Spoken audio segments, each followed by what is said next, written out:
Hey y'all, and welcome back to my channel. In today's video, I'm sharing 3 delicious holiday desserts. These will be perfect to make for Christmas, and I really think you're gonna love them. Now let's go ahead and get started. I'm starting off with this delicious cherry yum yum. I'm making up a graham cracker crust first. In a large mixing bowl, I added in 1/3 cup of granulated sugar, 2 cups of the graham cracker crumbs, and a stick of melted butter. Stir that until it's well combined.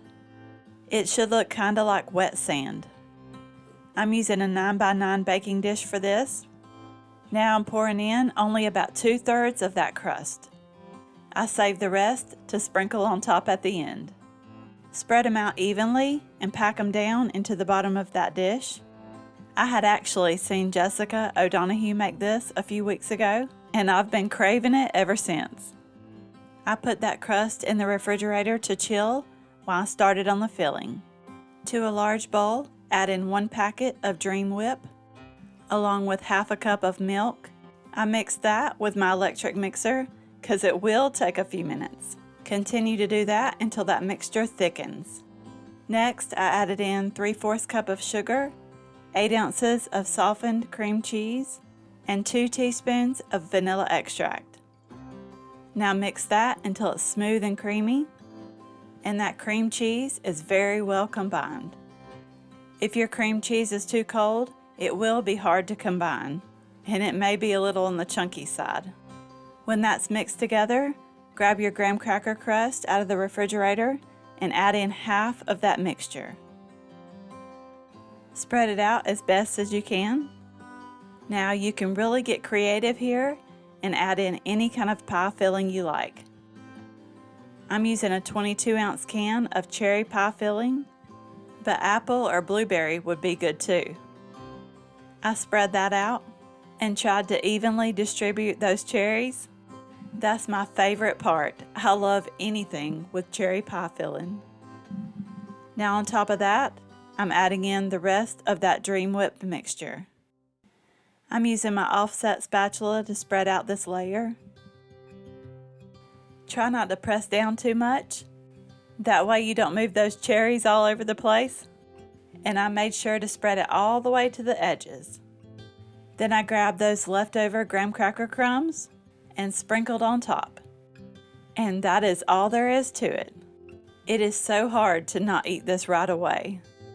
But it's best if you let it refrigerate for at least 3 hours or overnight before you serve it. This is one of my family's absolute favorite desserts. And if you haven't ever had it, I really hope you give it a try. By the way, if you're new here, the recipes are always in the description box below. This is another one that we love. It's a caramel apple dump cake, and it comes together so quickly.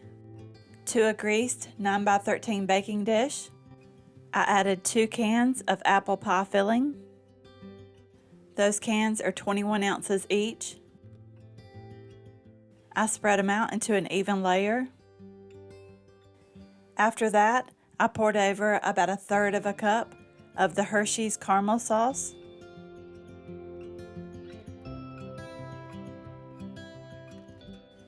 Now you'll need a box of yellow cake mix. You do not need the ingredients on the back of the box. We're just using the dry mix here. Now sprinkle that evenly on top.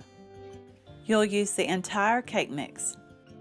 And I just used my hands to spread it out a little better, just to cover those places that I missed. Now on top of that dry cake mix, I'm drizzling over 1 cup of melted butter. This dessert is so easy to throw together. You just dump everything in, and you don't have to dirty up a lot of dishes. Now this bakes at 350 for 30 to 35 minutes.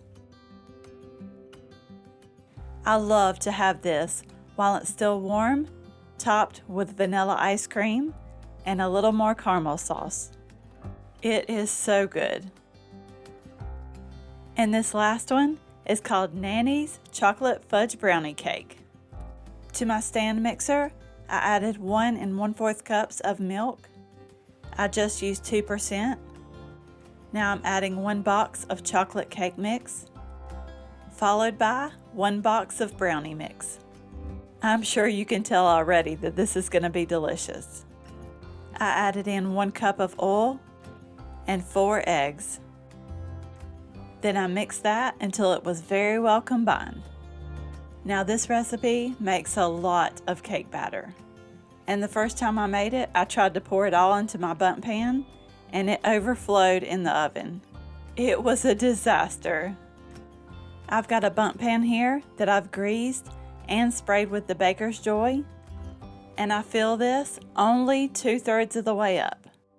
Now this goes into the oven to bake at 350 for about 50 minutes. And I took that leftover batter that I had and I poured it into this mini bundt pan. But you could also use that extra and make a few cupcakes. But those mini bundt cakes are great to make and give out as gifts for Christmas. Here they are out of the oven. I let them cool in the pans for about 10 minutes. Then I transferred them over to a cooling rack to let them completely cool before I decorated them. I've got a container of store-bought chocolate frosting here. I microwaved it for about 30 seconds. I stirred it up really good in the container there. Then I slowly poured it over the top of that cake. I poured it right on top and let it drip down over the sides. Now, we love chocolate frosting on this cake, but I had to do something a little extra to decorate it for Christmas. I melted a little vanilla frosting and poured it into 2 separate small bowls, and I dyed 1 red and 1 green. I used the gel food coloring, and you can really get creative with this. I just drizzled over some red and then added some green. Then I topped it off with some of the red sugar crystals. It's really just colored sugar. This cake was easy to make, it was easy to decorate, and I think it turned out great. Not to mention, this cake is really delicious. You are sure to impress your family with this one. This cake does not last long in my house. It is so good. I really hope you enjoyed this video. You may also like these.